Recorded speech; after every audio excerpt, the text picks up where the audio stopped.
medical doctor, academics, Algerian militants, politicians to the point that it assumes a social character, usually within Tunisian University Mailu.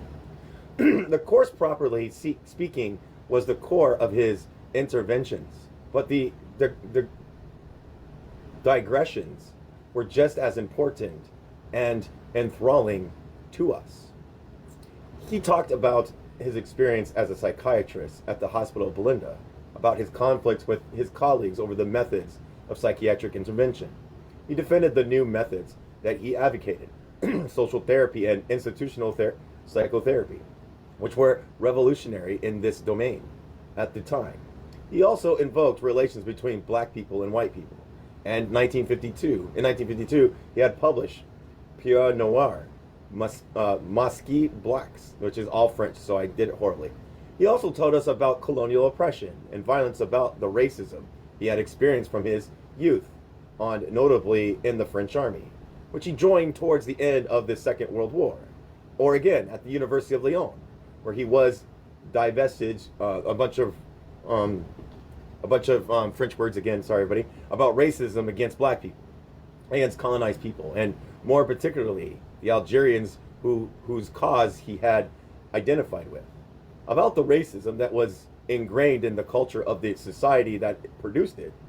He mentioned that the Algiers schools of psychiatry, as characterized by its medical body racist attitude towards North African patients, which it took a primitive men whose cerebral evolution is automatically defective. His was a project to combat all forms of alienation. His analysis and the passion that drove him impressed us. He was in the process of writing. I think it's the La Vendeur la Revolution Algeria. We admire him from the militant and decolonization and of Algerian independence, his refusal of all forms of subjugation and inequality. He taught us a lot. It corresponded to our questions at the time. He invited some of us CES students in social psychology to come and attend his consultations on Thursday morning at the Psychiatric Day Center at Charles Nicole Hospital in Tunis.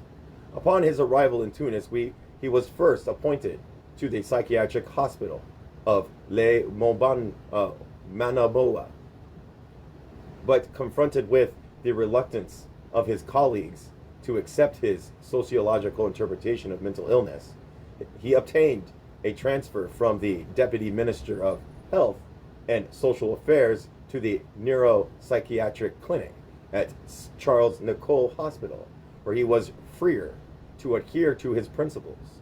Once there, he had a good fortune to be able to create a neuropsychiatric day center, Fanon's place in Tunis, according to Alice Clarkey, with a young team. During the medical study, Fanon simultaneously took courses in philosophy and faculty of letters in Lyon.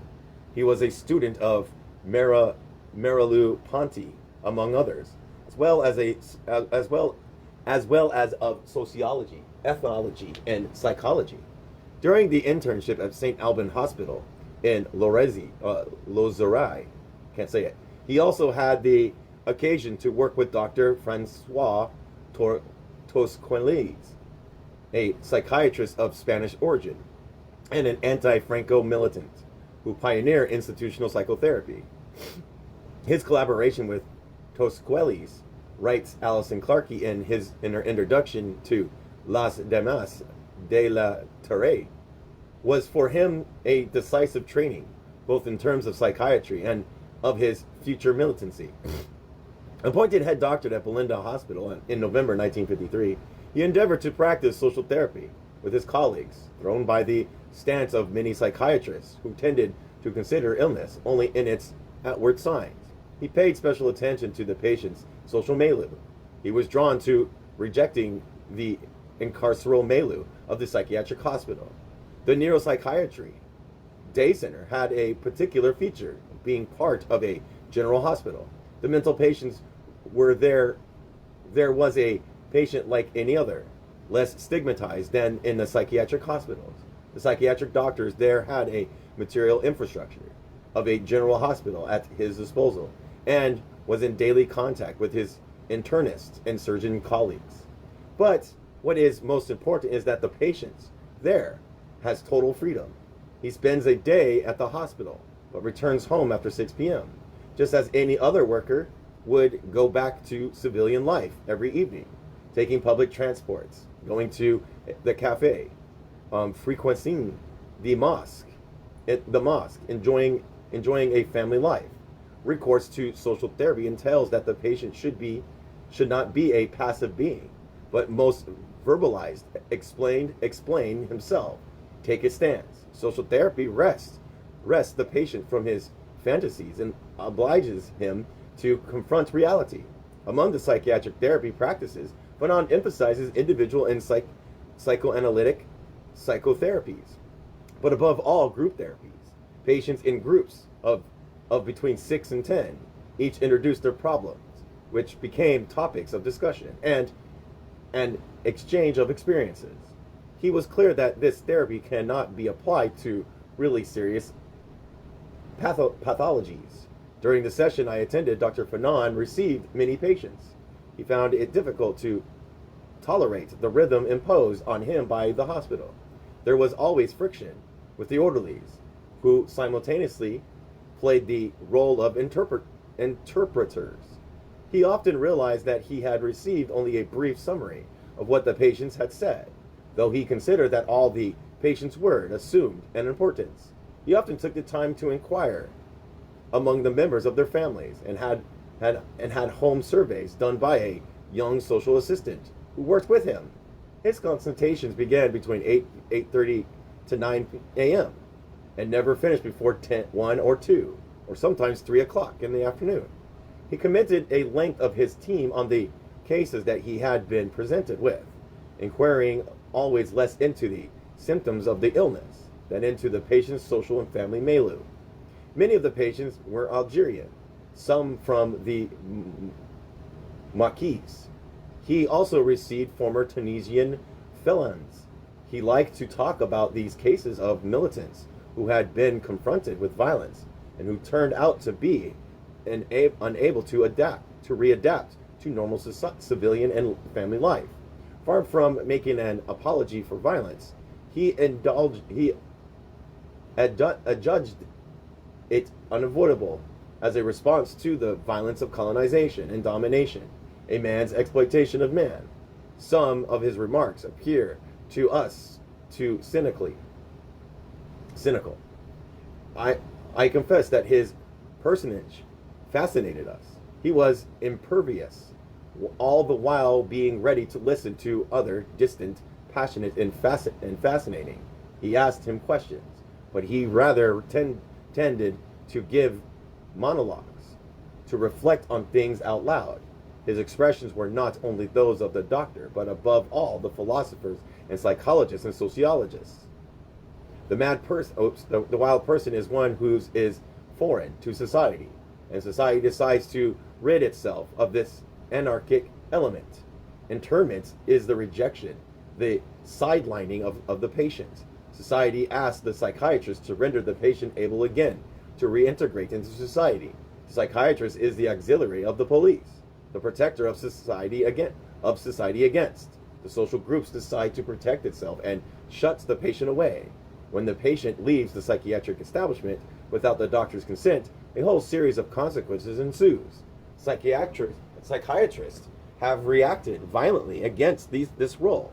They have asked the authorities to allow a certain margin of spontaneity with respect to the family, to the family and to the patient.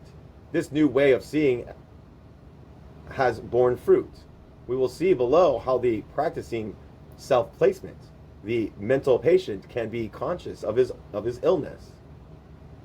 The problem of the awarenesses of the illness has raised dilemmas. There is no method of observing, rather a mental illness has disappeared. From what moment can we say that the patient is cured? As of 1930, sociologists supplied psychiatry with some interesting data. Since the patient has effectively lost the sense of the social, he must be re-socialized. For some, the socialized being is one who lives without giving anyone else cause for concern, only which group does not adapt to. It has been seen that some people could be received into the family group and had troubles being received into the work group, and vice versa. We see sexual perverts who have succeeded in a social level in canatana and schizophrenic evidence of withdrawal. There are moral, masochistic. Are they abnormal? Are they abnormal? Is the aim of the human being never to present a group with problems? The normal individual, it is also said, is someone who does not make a fuss. But then the trade unionists who protest and make demands, are they not normal?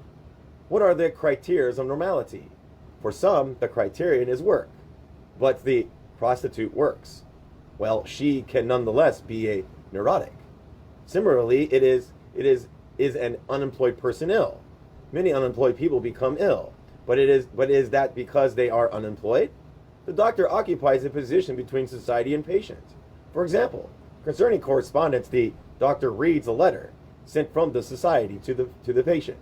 The society strives to control the psychiatrist's work practice.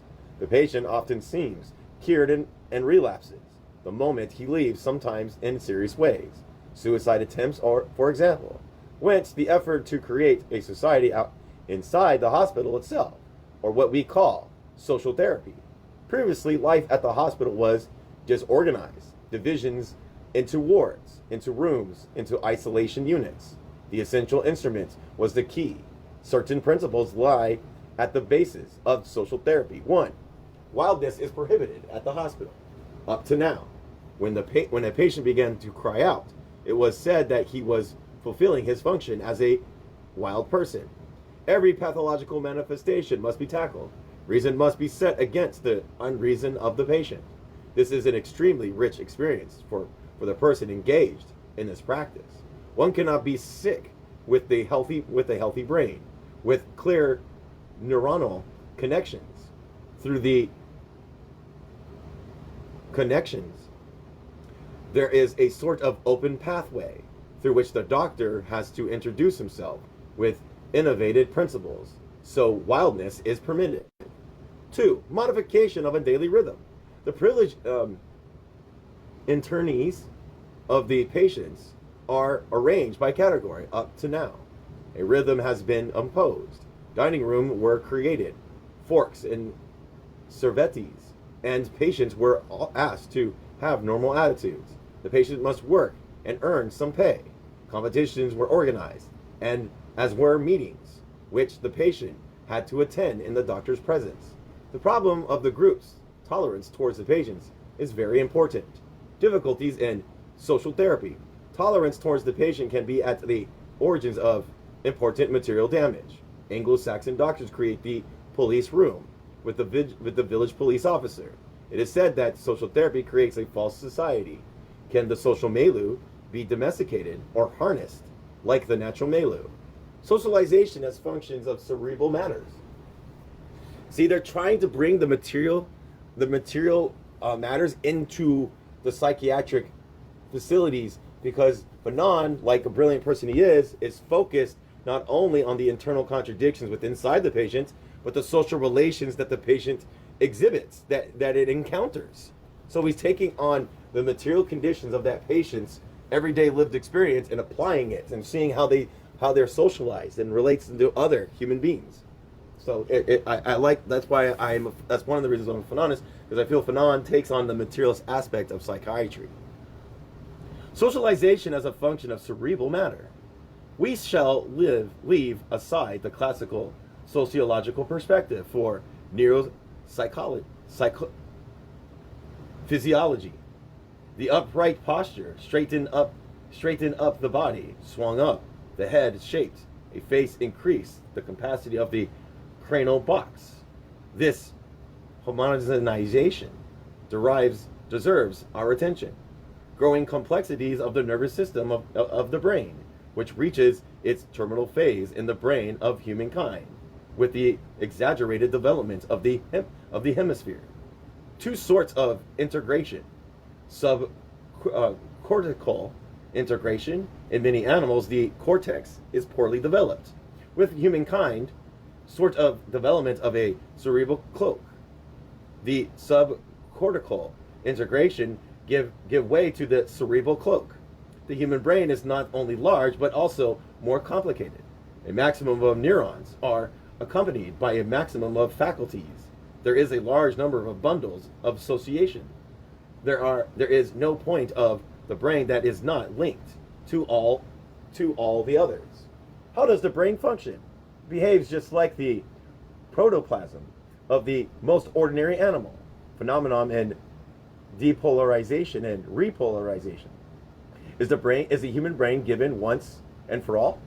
Is the infant brain, with a brain that develops along the endogenous phenomenon, Culver's-thesis, or is the brain a social product? At the origin of there is nothing, as Lermach would suggest to see it. There is a hemispherical dominance. The language center is found in the left hemisphere. Children with the right hemiplasia speak. When the left hemisphere is impaired, there is an inversion of the right brain, and the right brain takes the place of the left brain. The deaf are not born mute, since they do not hear themselves. The originary speech movements are gradually abandoned. One becomes mute because one is deaf. The human brain is enormous potentialities, but these potentialities must be able to develop in a coherent milieu. The messages sent to the brain must be able to be received. Being able to be socialized is first about having a normally constituted brain. But if this is a necessary condition, other elements intervene. Pageant grants language and major importance. But before language, there is a preliminary stage. At the level of the brain, there is a consubstantialate. I'm going to look at this word. I think it's consubstantiality.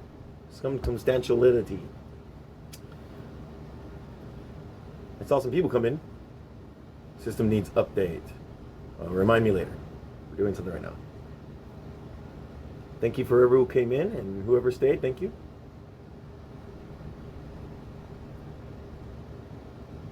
Substantiality.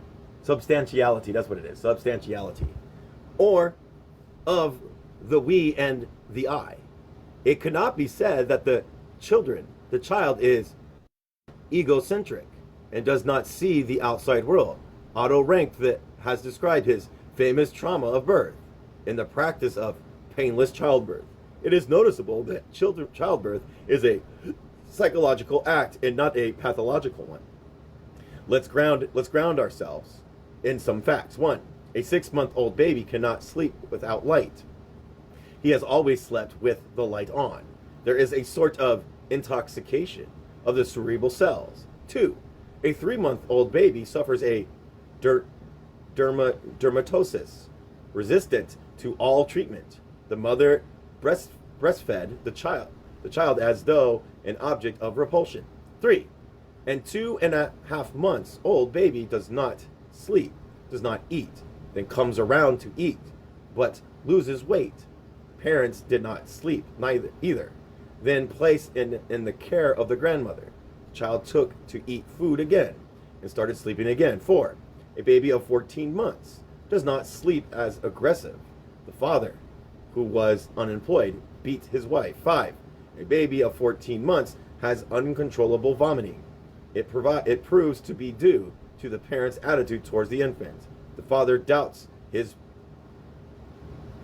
paternity.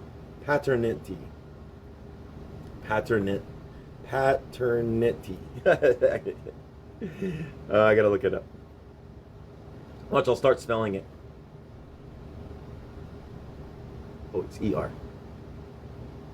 N-I-T-Y.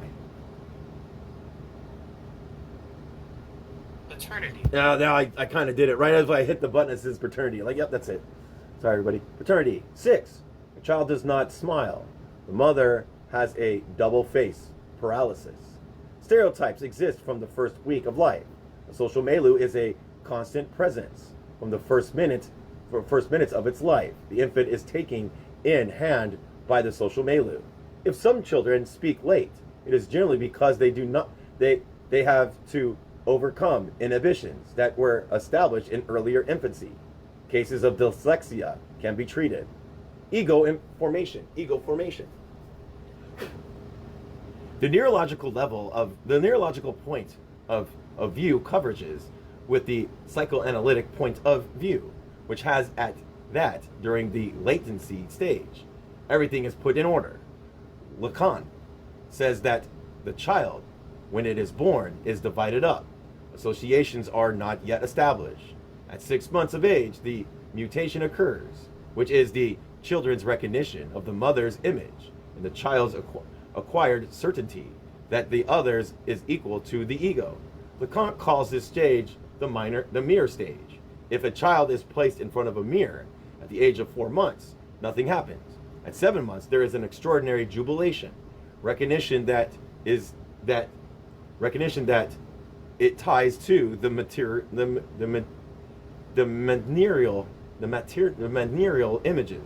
image. The fact that I am me is haunted by the existence of the other. For human beings, the mirror stage is a common stage. The child reacts to the human face from very early on. This is a matter of a conditioned reflex. The child is very sensitive to modifications into the atmosphere. The brain is not constitutionally weak. To be socializable, to be able to maintain a constant tension between the ego and society. With language, this gets complicated. The words become a signal of a signal. If the milieu does not authorize me to reply, I will clearly atrophy. I will be halted, clamped down on. I will not be able to have a normal rhythm. If the milieu grabs me tightly, a conflict occurs. There is no perspective open to the brain's functional complexities. To the socialize is to respond to the social milieu, to accept that the social milieu influences me. Control and surveillance. Modern times, it has been said, are characterized by the individual's being put on file. The psychiatrist intervenes when the individual is part of a working scheme and a technique. The individual working in a team on an assembly line needs to be controlled.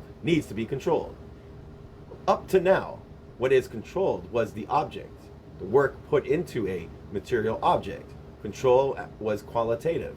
Now, with the development of the market, a certain quantification has been brought in. The question becomes one of the number of working hours, of the number of active hours on a production line. This was at the origins of the system, a clocking in and out. The time clock has its nickname, the bargainer, the grandfather. The boss calls it the anti-theft device. Being a good worker means you have had no trouble with the time clock. The worker's relations with the apparatus are strict, timed. For the worker, to be on time means being at pace with the time clock. The moral notion of guilt is introduced here. The time clock prevents a limited and idmatic guilt of the worker. For the boss, the time clock is indispensable. As the time clock is continually present, it introduces a number of specific conducts onto the workers. It represents the overall apparatus that employs the worker. Before the time clock, the worker had the possibility to apologize. From now on, the worker is constantly rejected in the solitude, with the possibility of persuading the employer about his good faith. Hence, the pathological conduct observed: nervous tension, explosive anger, dreams of these workers' nightmares, a train that departs and leaves me, a gate that shuts, a door that does not open, a game that I am not allowed to play. The boss has vanished, leaving the time clock in its place. But the relation is not the only thing that has reified. The employees has too whence. Absenteeism. One arrives late, but does not go in for fear of admonition. Instead, the worker goes to the doctor and takes a sick day, but there is an inspection. However, the factory worker does not know what lazying around means. He experiences boredom. He has the feeling of being excluded from the group, of being displaced. Reinforcement of exceptional attitudes. Time is no longer a thing in which I make my way in an ordered fashion, but something that I must constantly take into account. Accidents. There are 50% more accidents before work than on the way home, when the workers are nevertheless more tired. Loss of control of reflex. Are there any ways of anticipate these disorders? It would be necessary for bosses and the collective to start talking and the interest in it. Telephonist neurosis. Interesting how you put it in the workers thing. That's interesting. I like that.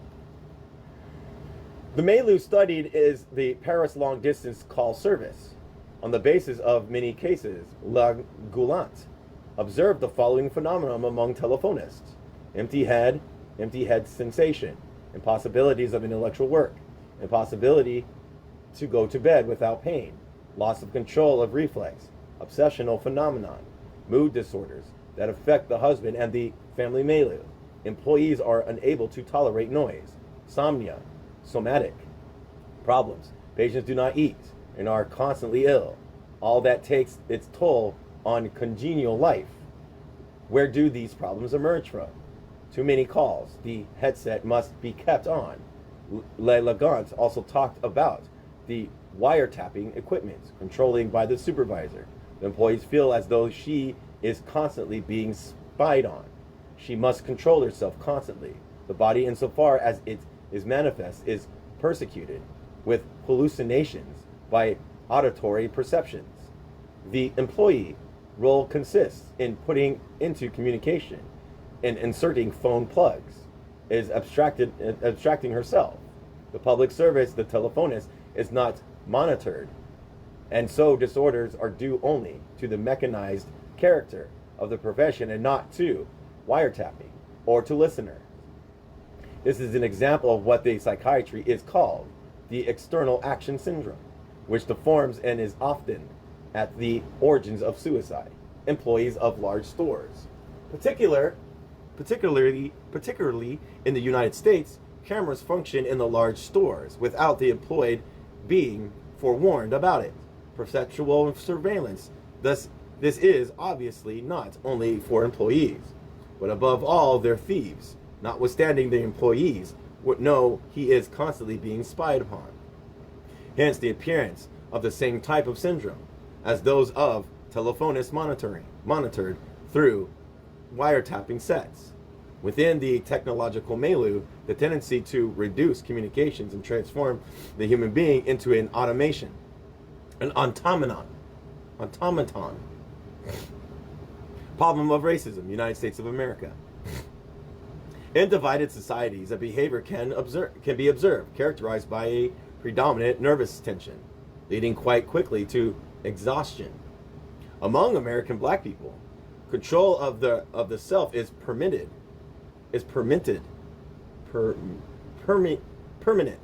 and all at all levels, emotional, affective. This division, which is called the color bar, is a rigid thing. It's ongoing. Presence has something nagging about it. When reading Chester Himes' detective novel, The Five Cornered Squares, the wild kill, they use the C word. The dominant features of Harlem is seen clearly by the aggression, by a sort of introjection. The black man's aggression turns back upon the black man. The condemnation is adopted. The black individual assumes his own condemnation. Note the importance of feelings of guilt with the black, as with Jewish people and black people. The N-word with the O at the end, understandably wants to leave Harlem, but it is to want to be white. Religion is often conceived as a way of becoming white. want to be white, religion is often conceived. Okay, yeah. Sometimes other tendencies are also observable, such as that which consists in showing that paradise is black, that Jesus Christ is black, the theme of envision, of leaving, of flight in the black spirituals, the desire to become grand, to be a champion somewhere. Thus, the historical revenge of American black people on the occasion of sporting events such as the Olympic Games. Obsession with suicide sees the blues and black American music. In some blues music, the aggression is pronounced. I pray to God that this eastbound train crashes, that the mechanic dies. The black people often have only one resource: killing. Even when a black person kills a black person, nothing happens. When a black person kills a white person, the entire police force is mobilized. Problems to encounter. In the society that is as divided as American society, so what extent can a black person encounter a white? When a black American is face to face with a white stereotype, immediately intervenes. It is necessary for him not to be true with the white because the value systems are not the same.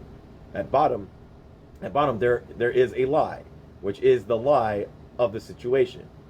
To confess is to confess that one is part of one's own social group. If the black person is dominated, he cannot be required to engage in human behavior.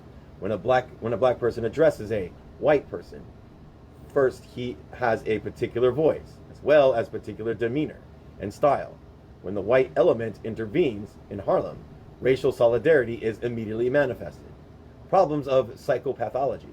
Society intervenes in the development of the personality, starting in childhood, and the nounous romances and themes of negritude. Sleep. They use the N-word, but it's black person. Take your good time, because after it's not funny. This is a sort of condition through absurdity. This is a reserved space with all the prohibition that it implies. There are intense psychological and muscular tension that will give rise to headaches and organic ulcers. The anxiety is considerable. Rejection entails inferiority complex. The difficulty of defending one's self-love devalues that self-love.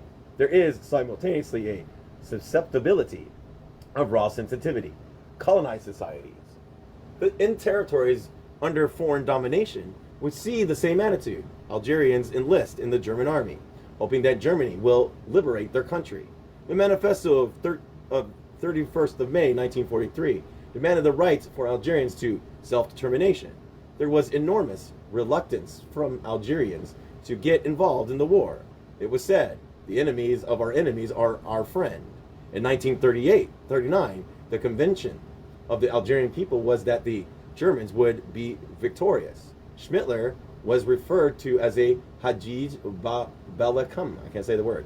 In 1942, territorial militia were established, but politicians were aware of Yahtzee ideology, made clear that there must be no illusions about it. The pro-Yahtzee movements of Iran and in Iraq were above all anti-English and anti-French. There is a repositioning of values when independence is required. When independence is acquired, no longer is there any glory for the former combatant. Amin Sazir said that if the Europeans were anti-Schmittler, it is because Schmittler tried to do to them what they did to the peoples that they had colonized. Ethno-psychiatric considerations. Descriptions may be given to the Madagascarians, dependencies of Hindus, indolence. In 1918, a neuropsychiatry professor, Professor Porat, of the Algerian faculty, published a treatise of Muslim psychiatry, in which he characterized the Muslim as following: absence of near absence of emotivity, cruelty, tenacious stubbornness, propensity to have accidents and have crisis of wildness. However, in 1932, he would say that the Calibans, who is intelligent, escaped the mental debility observed among other Algerians. In 1935, Parat, during a discussion of a psychiatric report, said that the Algerian is just a big mental, they used the R word, but slowing down, a primitive being whose life is essentially vegetative and instinctive at the slightest psychic shock. He was a de-encephalitic reaction rather than psychomotor ones. Professor Sutter revisited the question. Primitivism is not a lack of maturity, it is a social conditions at the end of this evolution. Therefore, primitivism cannot be explained by domination. This primitivism is applied in a logical fashion to the life that differs from ours. It has far more deep-rooted bases. These works of the Algerian school did not remain isolated. Remarks of the same sort were made in Marcella by Dr. Gialis about Senegalese infantrymen. In Kenya, Dr. Carruthers did a study on the Mamu revolt and introduced the notion of jealousy. The English had marked their preference for specific tribes. Role of the frustration of love for the father as symbolized by the English colonizer. Carruthers affirms that the African, with his total lack of amplitude for syntheses, is akin to a lobotomized European. According to him, the African is constitutively lobotomized. See African Mind and the Health of Disease, a study of ethnopsychiatry, 1954. These works then allowed him to enter into the WHO. Fuck these fucking racist pigs. Anything to keep them to anything to do it. Yep. Relations between colonized and the work in a colonized society. Examining the relations of collaboration between the colonizer, the autoconasis. Let me look at this word. I like this one. This is good readings right here.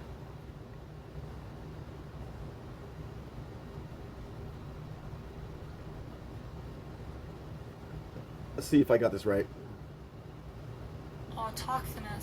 Autochthonous. Wait, there's no T there. Oh, okay. Untoxinous, indigenous or native to place where it is found. Untoxinous colonialists and the colonized means showing that there is no relations. The colonized world and the state. The state presents itself firstly as a foreign.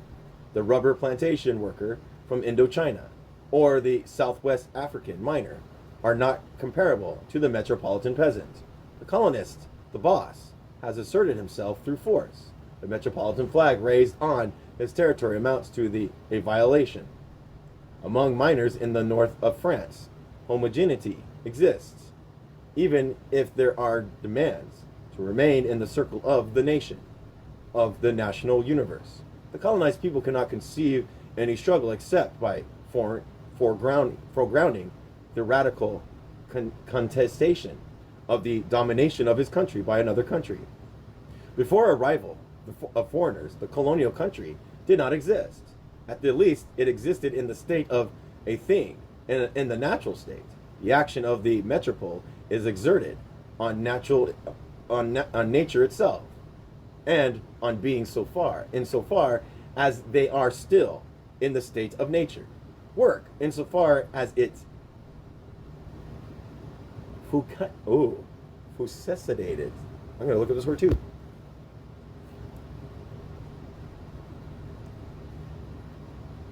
F-E-C fecundates.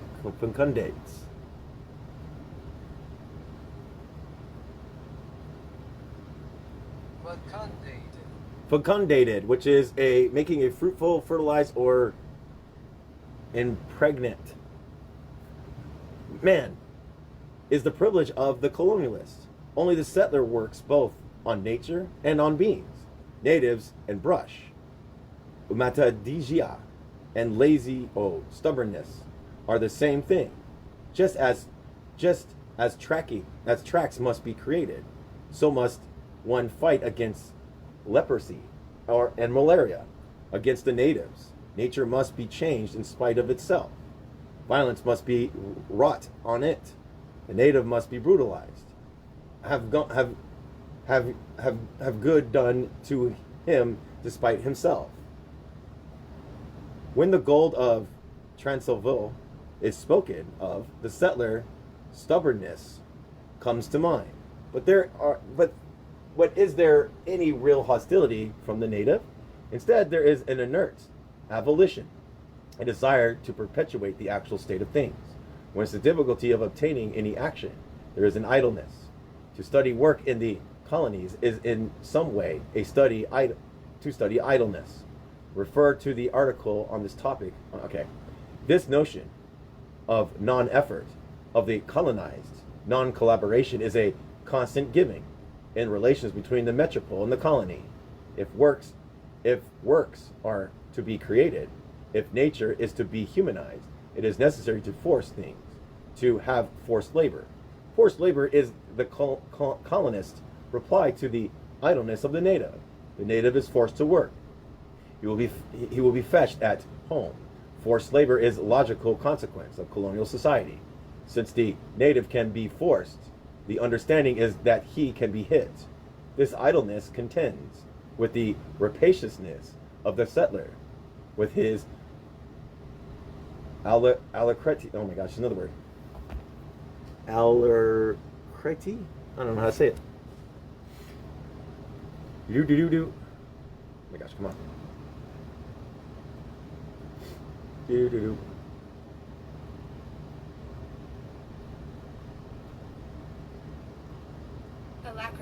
Alacrity, a noun that means a cheerful, brisk, or eager willingness to do something.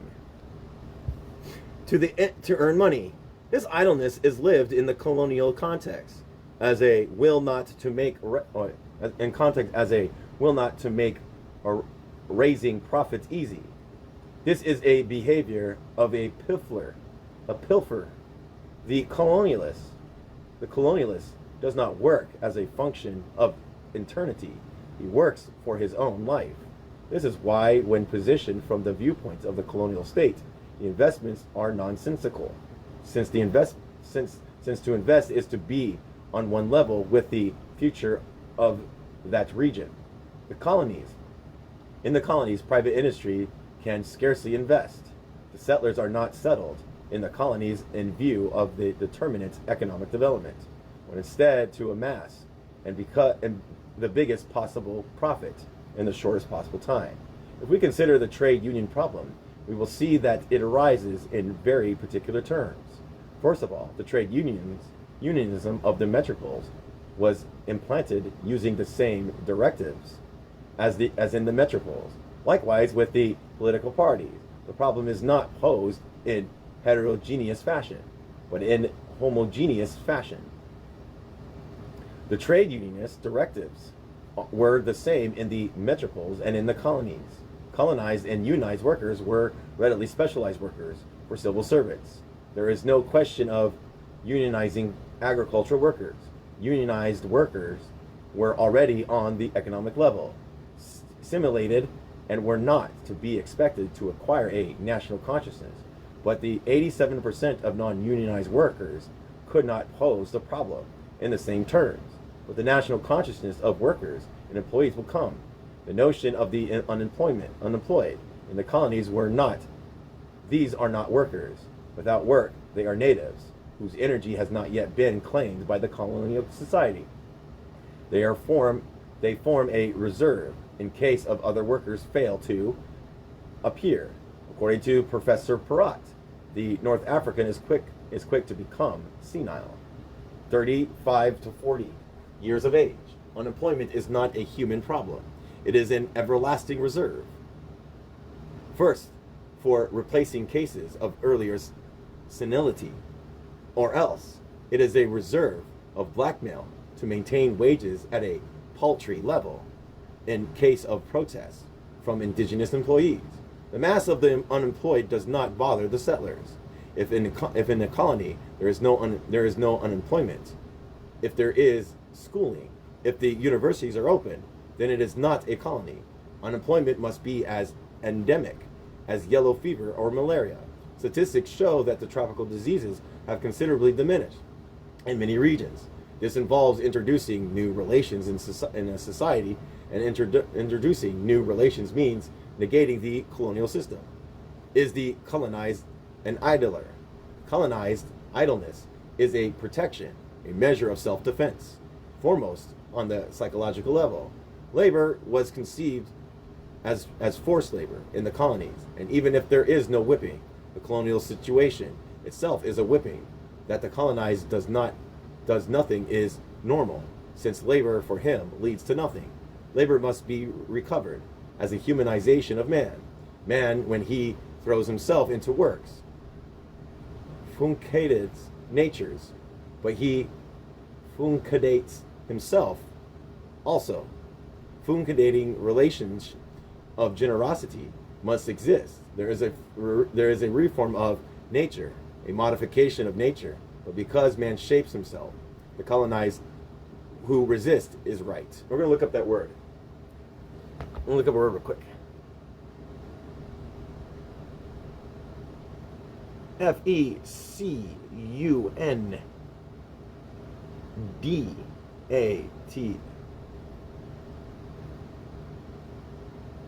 Fecundat. Fecundating, a making fruitful, productive, or a impregnate. It most commonly refers to biological fertilization. All right, where are we at now? What's next? Part 3, political writings. Introduction. Jean Canefa. Can't say his name correctly. After Fanon's death in December 1961, Francois Maspero, Genevieve Pirelli, and Galileo Anduidai began working on the project to compile Fanon's complete works.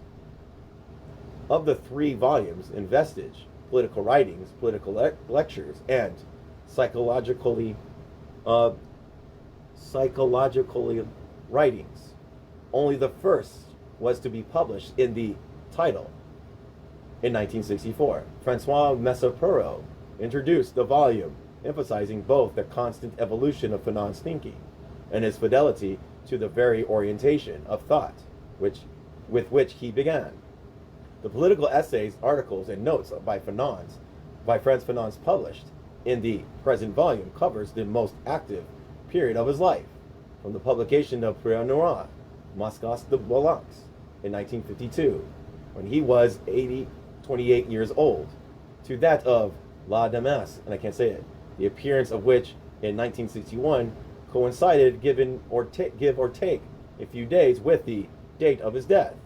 Most of these writings have already appeared in various reviews and periodicals, the reference and the date of which we give in each case, but they were widely scattered and difficult to get a hold of. Those that appear in El Mujahideen, in particular, are scarcely to be found anywhere today, and indeed were only accessible to a limited number of readers, even when they first came out. Gathering here in a chronological order, these texts set forth a singularly living unit. They mark the successive stages of a single combat, one that developed and broadens, but whose aim and means were identified and fixed for the outset. The 3 books published up to now gave us 3 analyses that crystallized precise moments of Fanon's development. The texts that follow them comprise more of a day-to-day guiding thread. The itinerary, I'm going to look up that word, of thinking. Let me find out. I think I'm still in. Am I still in? Probably am. Let's see here. Oh, cool. I got it. All right, let's find out what this word is. Itinerary.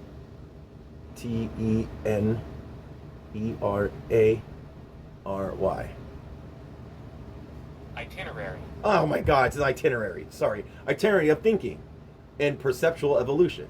that is constantly broadening and enriching itself, all the while remaining faithful to itself.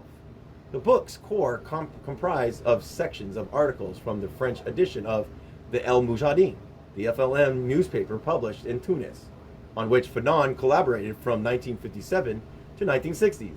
The El Mujahideen was a collective revolutionary undertaking, so the texts are not signed. Masperoui thus asked Radel Melek, who was an editor-in-chief, as well as Fanon's wife Josie herself as a journalist, to indicate which texts were unquestionably by Fanon. Two lists were drawn up. One of them, Josie Fanon's, was long, and other by Radek Melek was a pared down version of Josie's Melek declared to Meserepo. I can't say these people's name in a in a letter dated 14th September 1963. As the El Mujahideen chief editor from July 1957 to August 1962, I am quite capable of determining exactly the contribution of this or that writer. El Mujahideen was the work of a team that always worked together and in anonymity. The most important topic dealt with it within it were conceived, and I would even say thought through jointly. This explains somewhat the discomfort I feel faced with our editorial project, which naturally runs counter to the anonymity. I'm gonna make sure that's the right word. Why are you cheering? Oh, I know why you're cheering. You're mine. I got it. That was not it. Wrong word. Oh, great. Now they want me to do a puzzle piece. ANONYMITY.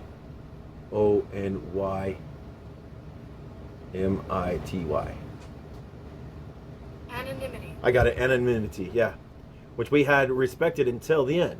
I will ask you to emphasize in the preface, for example, that Il Hajj is the work of an anonymous team in which Fanon was an integral part, and that the publication of these articles by him as such constitutes a rather exceptional event, given the rules to which this team have remained steadfast, at least until the ceasefire. So, in my view, that ought perhaps to be highlighted, and my friend Claudia Lezamen is well placed to do so, is the decisive influence of the Algerian Revolution on Fanon's thinking, is basically a development and deepening of topics that are treated in El Hajj and that were elaborated from day to day by an editorial board, notably topics concerning the dialectical relations between the total character of oppression and the no less total character of struggle between the war of liberation and the transformation of collective awareness, etc. There can be no question of reducing Fanon's personal contribution in any way. The point is to situate him in a concrete context in which we so marvelously integrated himself. As for Josie Fanon, she made it known in a letter to Mesopro dated 16th December 1963 and written in a hardly friendly tone that she was not a bit surprised by the restriction and enjoined him to publish either all the text or none of them. In addition, Genevieve Perelia had also drawn up a list, but subject to Josie's verification. It so happened that none of these lists correspond exactly to the text published in the Nouvelle Revolution Africaine. We have thus published here all the articles mentioned in these various lists that were not included in the 1964 edition, as well as some others that at least seem to be broadly formed by Fanon's thinking.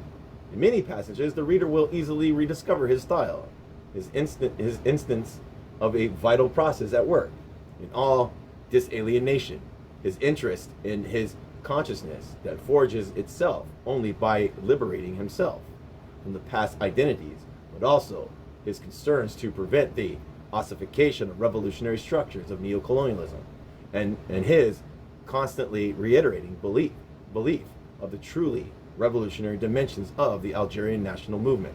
Still, El Mujahideen truly was a collective work, which was probably also an attraction for Fanon, and his thinking no doubt thrived in this aspect. In any case, reading these texts enables us to relive the atmosphere that presided over the writings of that French words of the lectures that Fanon delivered. Gunobi Perelli mentions the following lecture series in Tunis, of which we have published the notes taken by Lely Ben Salam. The lectures that Fanon gave at the University of Accra, and a series of lectures he gave at the École des Commissariats Politiques des Frontières, the School of the Political Commissars of the Borders. Several witnesses have indicated that these latter lectures focus, at least in part, on Sartre's critique, given that Fanon was interested in the processes of insurrection and liberation and mistrustful of the bureaucratization in the institutions that were likely to follow from them. This makes sense. Unfortunately, the records and texts of these lectures have not yet been found.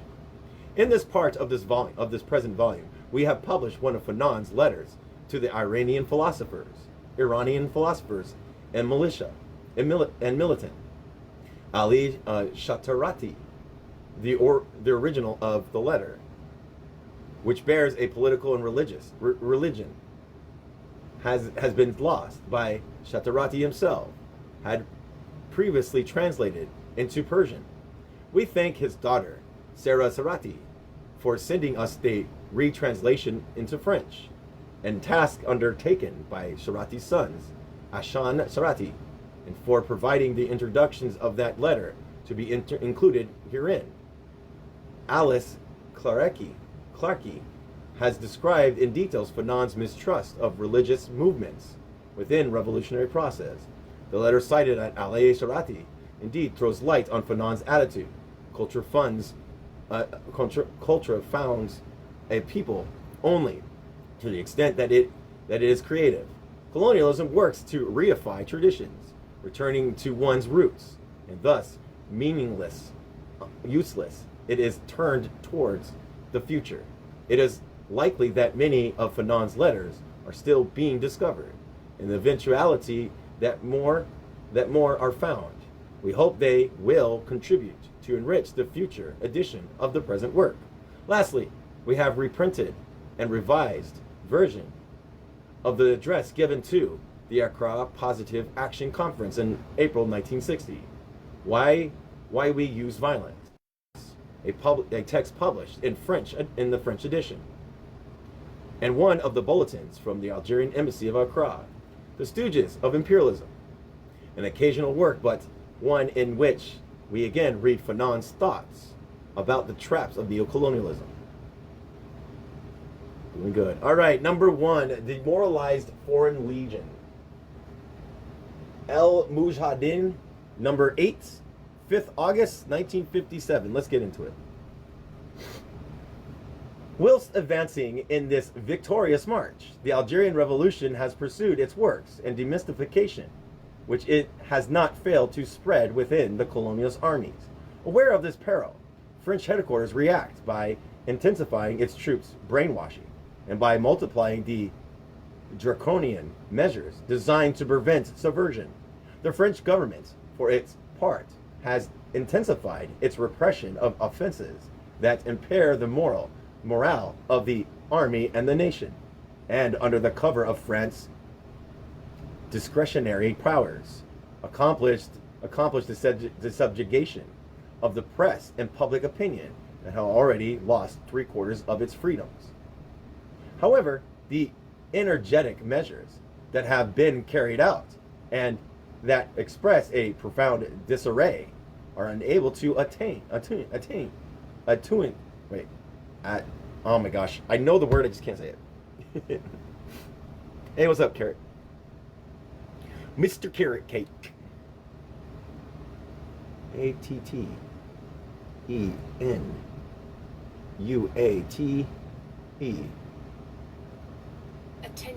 attenuated in the slightest the process of decomposition affecting an army whose morale has been plummeting for some time now. The moral weakening of the French troops is a palpable reality. The ALN soldiers are well aware of it, whether in combat or in their conversations with prisoners. Our intention on this occasion is to take one example out of 1,000 that is illustrative of this situation. Let's take an elite corps, such as a Foreign Legion, pride of the French army. In 1945, it distinguishes itself as a well-known through the repression that it brought down on Constantinosis. I can't say it. Today, desertion from this corps are rising, signs of the time in which all the legionnaires who have defected to the ALN have the same expressions on their lips. We don't want to fight aimlessly. We want to die for a cause. In this regard, the case of legionnaires who have managed to get to the Maquis from where the ALN services are repatriating them, although Banal presents an undeniable interest. Sections: seduction and blackmail. I don't have coins. I'm sorry, Fatima. I don't have any coins. I don't have no coins. Sorry. What's up? What's up, Brianna? In February 1957, Fatanti Veretiro, can't say his name, was a Metz, M-E-T-Z, where he had just participated in a boxing match and was apprehended by French police. He told us that he was in possession of a valid passport and a sum of 600,000 francs. Whenever the case, after confiscating his money and papers, the French authorities confronted the future legionnaire with the classic dilemma: imprisonment for 5 years of service under the French flag. To begin with, he was promised an enlistment bonus of 90,000 francs, a pay of 7,000 francs, to say nothing of the many various advantages of which he would be beneficiary. In addition, he was told of marvelous horizons and explained the noble task that the Legion was pursuing in Algeria. Where is it defending the patrimony of Western civilization against the barbarous hordes pouring out of the Middle Ages? Between losing of his freedoms and the appeal of an array of fabulous promises, the boxer Fantino Veterario was weak enough to take the latter option. Metz, Strasbourg, Marseille, Belle Abbes, can't say their names. The trip was long, and the new recruit had plenty of time to dream about the brilliant career about to open up before him. In Belle Abbes, where he was put through certain formalities, Fantino Veterario, was placed in a training company in Madagascar. Massacra, sorry. In this town, his illusions tumbled like a house of cards as he came face to face with the reality he could scarcely have envisioned. He found himself in a barracks and constrained to a penitentiary regime. Outings were forbidden to him. He remained consigned to the barracks for 3 months. The starting bonus of 90,000 francs never came, and he was later to learn that the promises issued on this matter was utter lies. He was not the only one in this situation, as the French authorities had similarly deceived all his fellow colleagues. The same goes for the monthly salary, which the recruitment office put at 7,000 francs, but which in actual fact was no more than 3,000. Oh my gosh, I got a visual restriction again. Go figure. Yusuf, I'm sorry, I don't have any coins, and I have no one to give coins. I would bring you up, but I don't want you to waste your time. You should go to a place where you can get lots of coins. I'm okay, I'm surviving. Bringing forth ferocious beast from humanity. Many long hours of the day are devoted to the psychological work of indoctrination. les blessés, are obliged to know by heart the lessons of their leaders, according to which they have to learn to hate the Algerian, scorn the persons, and banish all respect of life from their mind. They are delivered the resident ministers, office officials, truths and directives, which they are obliged to swallow, accompanied by commentaries.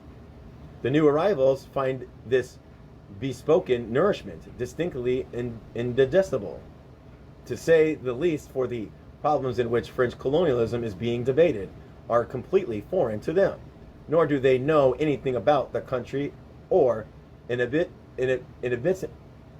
inhabitants of which they are given the blackest picture. This situation would present fewer backdraws if they would compare their leaders' lessons with everyday life. In this regard, however, the regulations are absolutely extreme. The Legion soldiers are kept strictly away from all outside reality. They are even forbidden to read colonialist newspapers, and contact with indigenous inhabitants is deemed as a serious wrongdoing, and sometimes sanctioned as a real crime.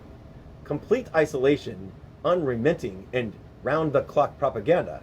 After a certain time, this treatment ends up annihilating every once of personality, and provoking in the patient a measure of stultification, that it's continually upped, U-P-P-E-D, upped. We are organized as though oh my gosh, I forgot this word already. I don't have any coins, everybody. I wish I had coins. I don't have anybody to give me coins. No one wants to give me coins. I just don't want people to waste their time on a place that they're not going to get any, like, coins at all. It's automation, right? Automation. Yeah, Oh, it's not automation. I don't want automation. Hold on.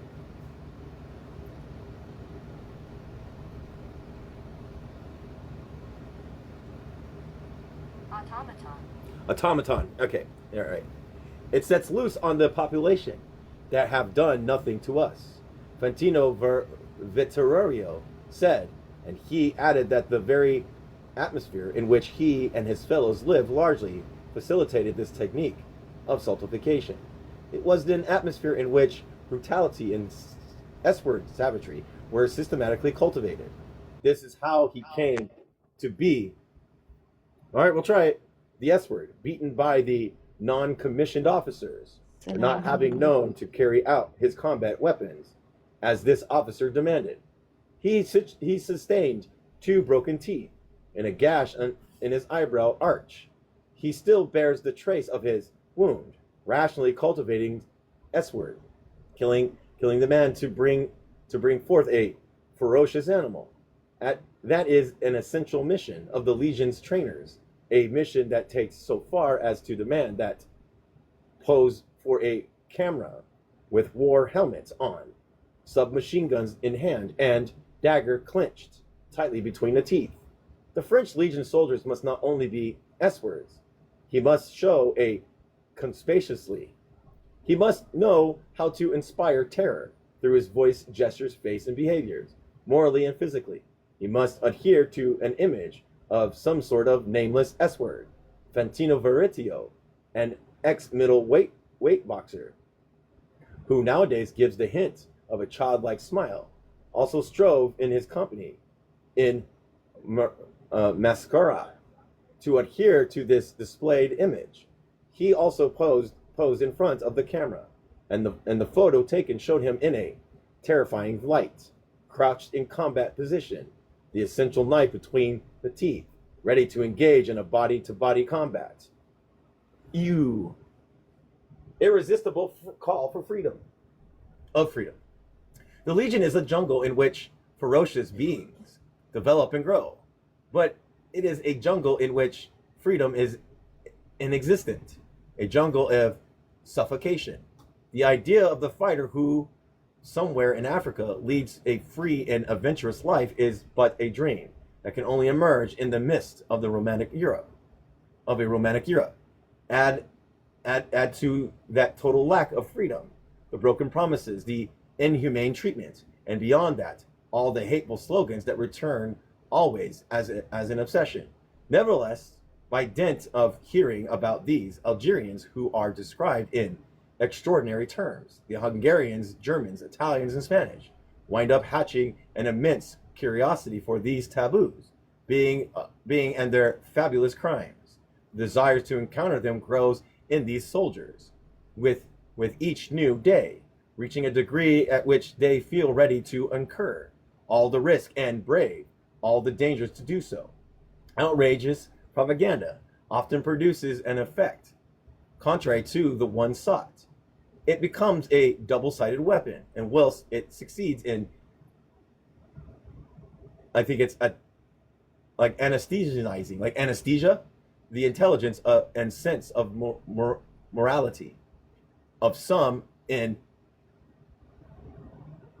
ineluctably gives rise to brutal yet sultry reactions in the conscience of others. Despite the hermetic isolation in which they were kept, many legionnaires, above all when they speak French, here and there they lay hold of scraps of truth about life in the Marquise, about the ALN's victories, about the Mujahideen's courage and the idea for which they are fighting, as well as about the oppressive measures and cowardlessness of their adversaries.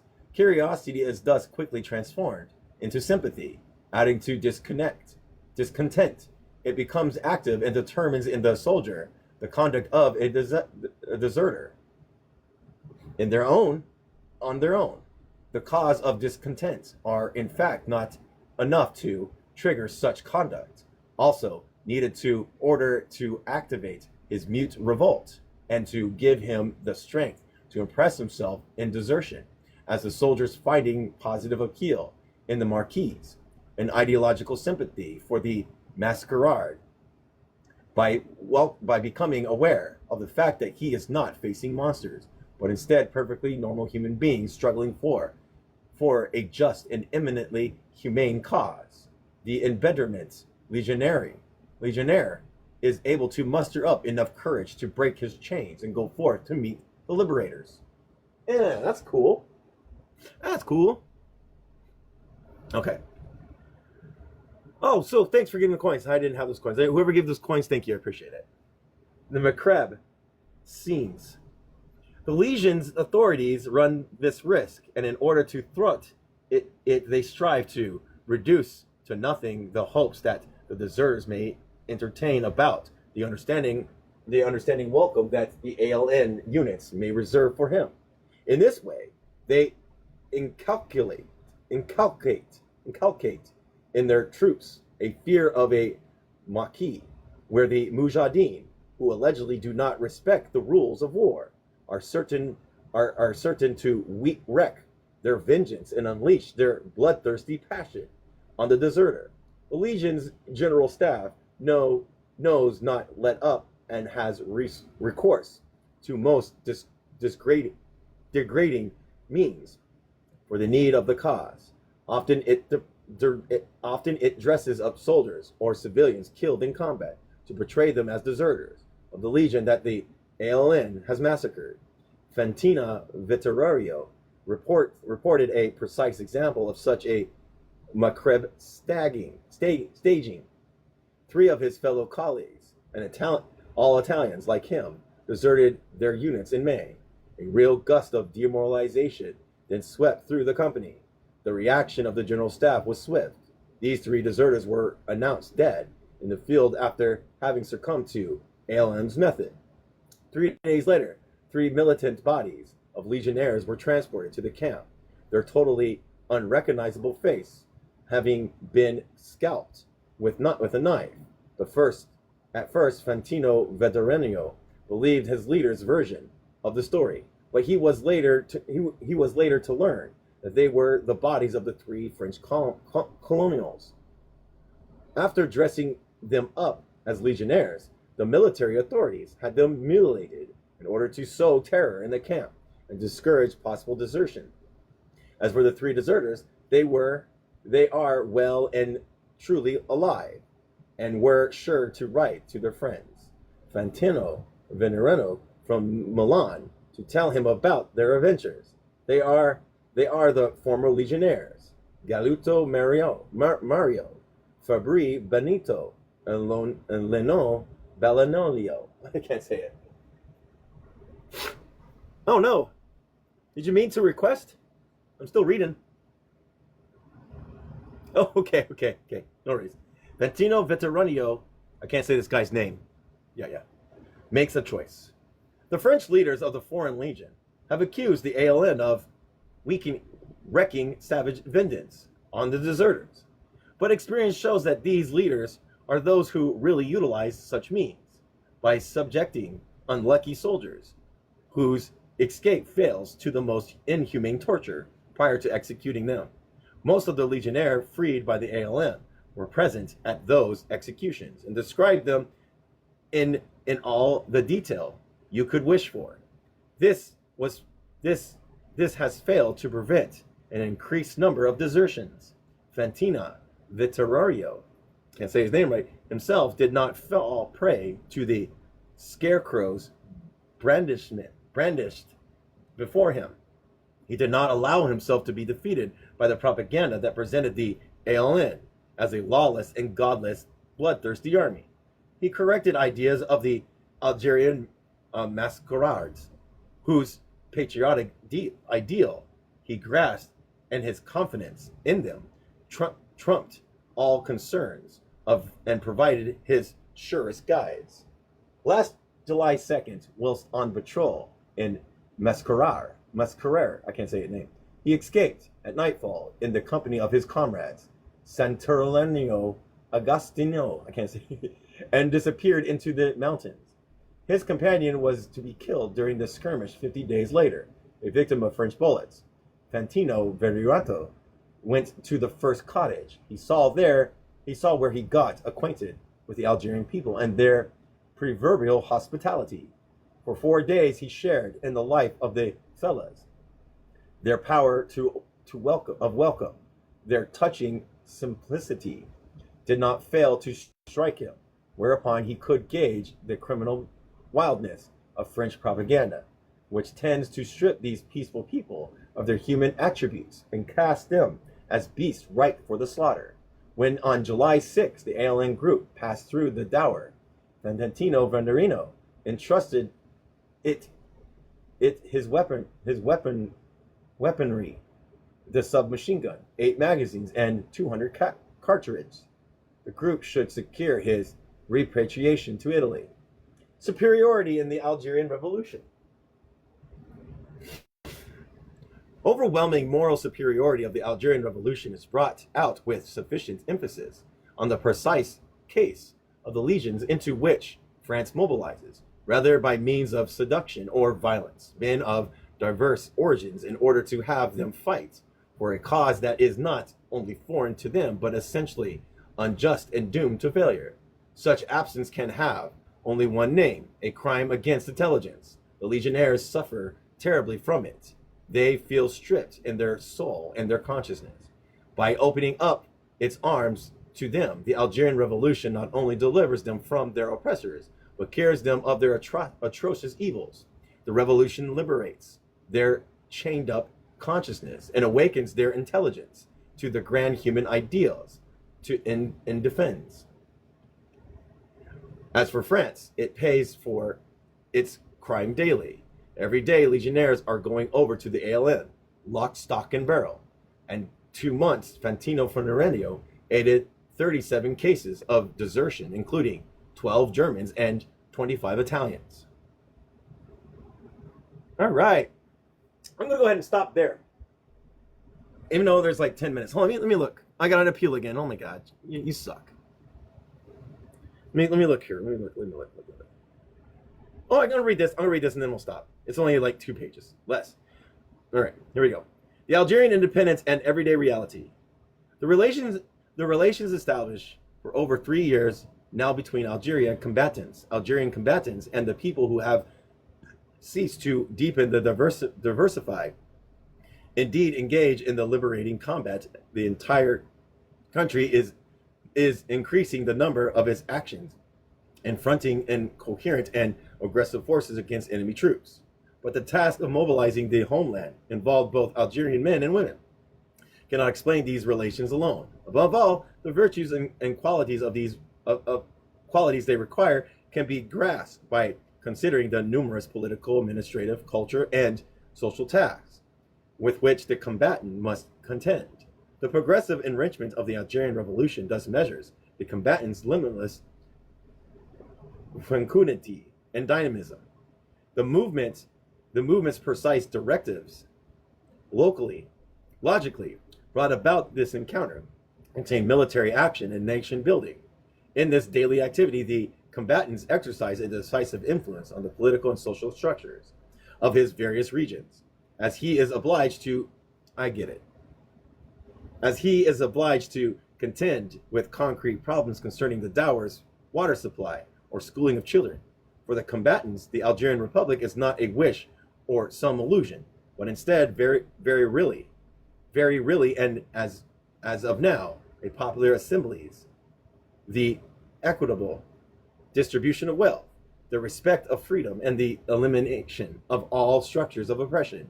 At the same time, as it chases the enemy from national territory, the Algerian people is developing into an authentic political force and experimenting with the exercise of power. Such assurances in action may be understood as we refer to the characteristic element of the Algerians' revolutionary engagement. The Algerians' participation in the revolution is not about armed contributions or financial subscriptions. Giving support to the revolution is not limited to a sector that does not reduce to a episodic action. The particular conditions and of each person is embodied in the very totality of the revolution. It is the means of the struggle and objectivities, and its tactic and strategy in its present and future.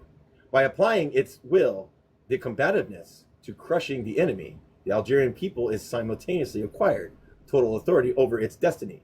These relations escape the adversary assessment, and the ignorance of their existence explains the vain French hopes that our demands might be softened. Sovereignty is one of the indivisible, or our stance on this point is unwavering because it has emerged from the very exercise of this sovereignty.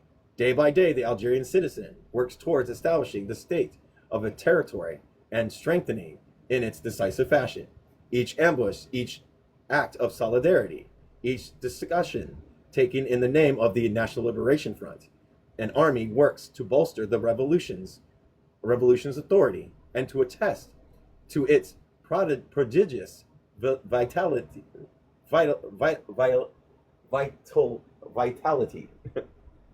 In return, the revolution blossoming sheds light on the combatant's action by placing him in direct communication with the nation. And we'll stop there. We'll stop on page 544, National Independence, the only possible outcome. We're starting to get into political things. Yeah. Add a bookmark. I guess I like the politics. I did like the, okay, yeah, great. You did improve it. Great. I like how, again, like I keep reiterating, Fanon using psychiatry and psychology and pathology and all these social therapies, utilizing the actual reality of the external world and how it's impacted on the person that has mental problems or will have situational mental problems. So it's good. And now we're getting into the FLN, and that was pretty cool. Like, that's what they do. I fear that's what they do in our military, is they highly indoctrinate our military to not care. So I don't know. But anyways, I'm going to go ahead and close it out. I appreciate everybody for being here. I will come tomorrow.